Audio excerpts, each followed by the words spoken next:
Chapter 12. The garage door was already open. And Ernie's shelter, their home base, was already gone.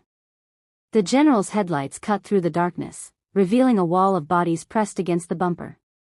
The entire garage was packed with zombies, shoulder to shoulder, so tightly crammed they could barely move. Hands slapped the hood. Jaws snapped uselessly at steel. Sky's breath hitched. Ernie. Ernie didn't answer. He couldn't. His jaw locked, his injured shoulder pulled inward, pain flaring so sharply Sky felt the mirrored echo burn through her own chest. Shadow crouched low between them, trembling but silent. Ernie shifted the general into gear. "We move forward," he said quietly. "There's no going back." Sky swallowed. "I know." He hit the gas.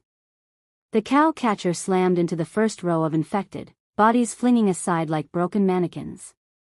The general lurched violently, Sky's hip screamed, her bruised arm flared.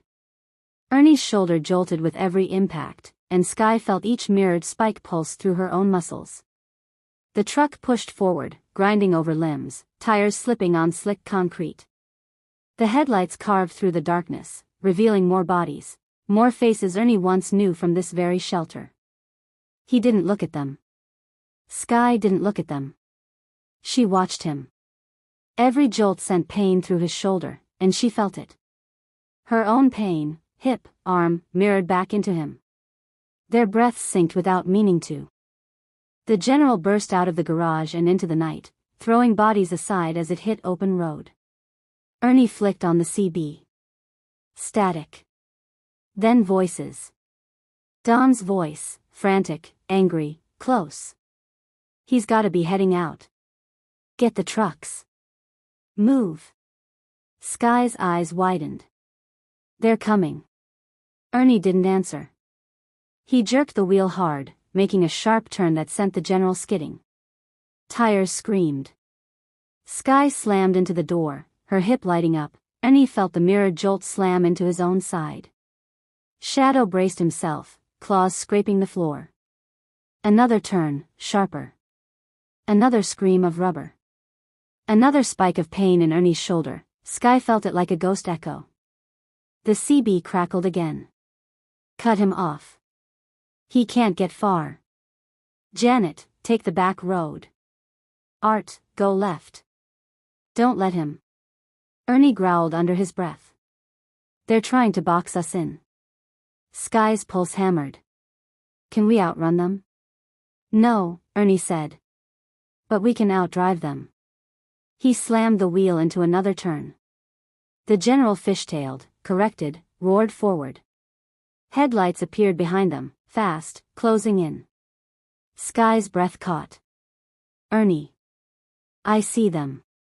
His shoulder throbbed. Her hip throbbed. Their breaths synced again. Don's truck rammed them from behind. Sky slammed into the seat, her hip screaming. Shadow barked once, bracing himself. Ernie growled. You want to play? Fine. He floored it. The general surged forward, engine roaring. Don's truck tried to pull alongside. Ernie swerved hard, smashing the reinforced cow catcher into the side of Don's vehicle. Metal screamed. Don's truck spun out, slamming into a parked car. Art's SUV tried next. Ernie didn't hesitate. He rammed it head-on. The SUV folded like paper, flipping onto its side. Only one vehicle remained. Janet's. She tried to block the road.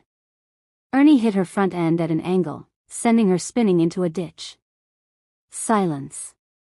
Just the general's engine and their breathing. Ernie slowed, scanning the rearview mirror. They won't be following us anymore. Sky nodded, still catching her breath. Your shoulder. Hurts like hell, he admitted. But we're alive.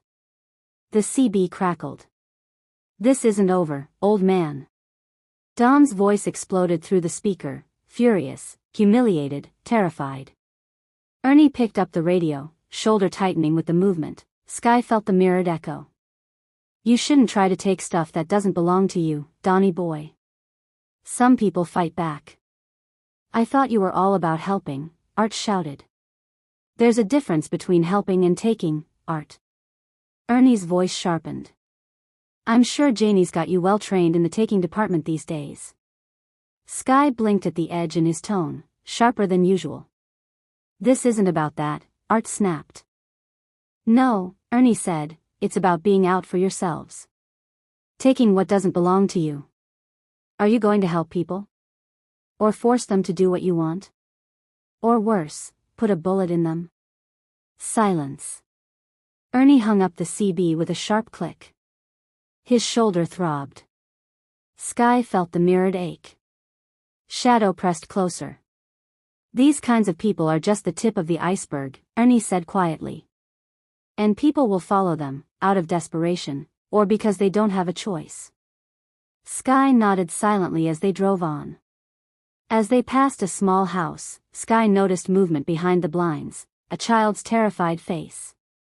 Ernie, there's someone in that house. Ernie braked hard, shoulder flaring. Sky felt the mirrored jolt. They won't last long in there, he said. Not with that many zombies still wandering around. He looked at Sky. We should help. You ready? Sky grabbed her rifle, stuffing extra magazines into her pockets. Her hip protested, her arm throbbed, and Ernie felt the mirrored echo of both. How should we do this? She asked. And what if Don's group followed us? Ernie thought for a moment. We use the truck. The zombies haven't noticed us yet. I'm going out through the hatch. He pointed upward. You slide over here. I'll tell you what to do and when, okay? Sky nodded. Ernie climbed onto the back seat. His shoulder radiated pain. He breathed through it and opened the hatch. There's a rack up there. I've got a harness in place, I'm strapping in. When I say so, you hit the horn. He handed her a radio. Sky took it. Be careful, her hips screamed as she slid into the driver's seat. Ernie grunted as he pulled himself through the hatch. After a few minutes, his voice crackled through the radio. All right. Honk it. Sky slammed her palm onto the horn. The blare shattered the night. Zombies jerked toward the sound instantly, peeling away from the house and stumbling toward the truck. Ernie opened fire, clean, controlled shots at first. Then the recoil hit his injured shoulder wrong. A sharp, brutal jolt. Sky felt the mirrored spike slam through her own arm. She gasped, her hand flying to the steering wheel, fingers clamping around it as the pain tore through her. Ernie's breathing changed. Short. Fast. Panicked. The shots became tighter, faster, not precision anymore, but survival. Sky felt it hit her like a wave. A rush of fear that wasn't hers. The sense of being surrounded. The smell of smoke and metal. The weight of bodies pressing in. Ernie, she whispered. He didn't hear her. He could feel her reaching out to him. He wasn't here. He was somewhere else. Somewhere loud. Somewhere dark. Somewhere he'd only been home from for 2 years. A zombie slammed into the truck. The jolt snapped him back. He gasped, a raw, broken sound. Sky felt the mirrored jolt tear through her own muscles. Ernie, she whispered again, voice shaking but steady. You're with me. You're safe. Another breath. Then another. The shots slowed. The rhythm steadied. The soldier came back into his body. Sky. His voice cracked through the radio, disoriented. I'm here, she whispered. I've got you. A long, shaky exhale. Sorry, he muttered. Just, hit me for a second. I know, she said softly. I felt it. He steadied himself. Almost done. He kept firing until no more zombies came. A family of 4 burst out of the house and jumped into a late-model car. They waved a quick, frantic thanks before speeding off. A few minutes later, Ernie slid back into the back seat. Shadow pressed against him instantly. Sky scanned the area. Do you know anywhere we can hide the truck? There's a big auto garage down the way, Ernie said. If we can get inside, that'll work. Sky drove slowly toward it. When they reached the building, she pulled up close. I'll go see if we can get in. You can drive.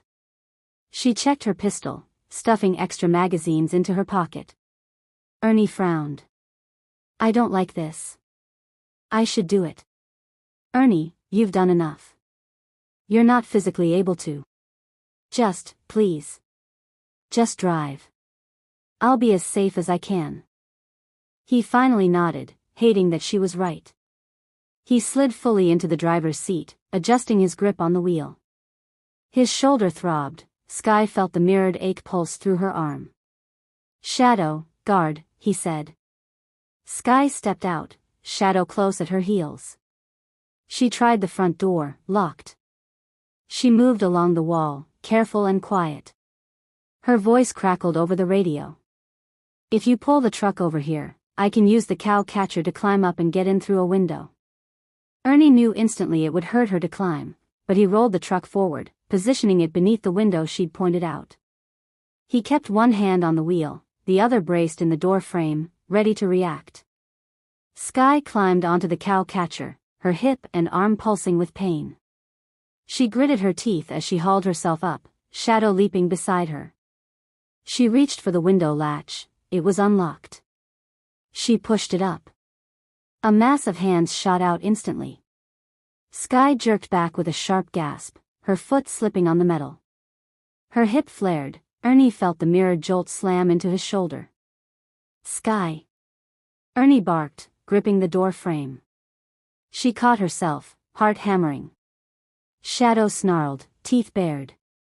Sky steadied her stance, raised her sig, and fired into the window point blank. The hands recoiled. Bodies collapsed inside. Silence followed. She climbed in, Shadow jumping after her. After a tense few seconds, her voice came through the radio again, breathless but steady. Come toward the garage door. Ernie backed the truck up and drove to the entrance. I'm in front of it, he said. The garage door creaked open slowly. Sky stood to the side, pulling the chain, Shadow at her heels, both splattered in greenish muck. Once the door was high enough, Ernie drove in. Sky lowered the door again and walked over to him. The power's out, but the water works. Shadow and I need to clean this stuff off. You take the restroom, Ernie said, wincing as he moved his shoulder. I'll handle Shadow.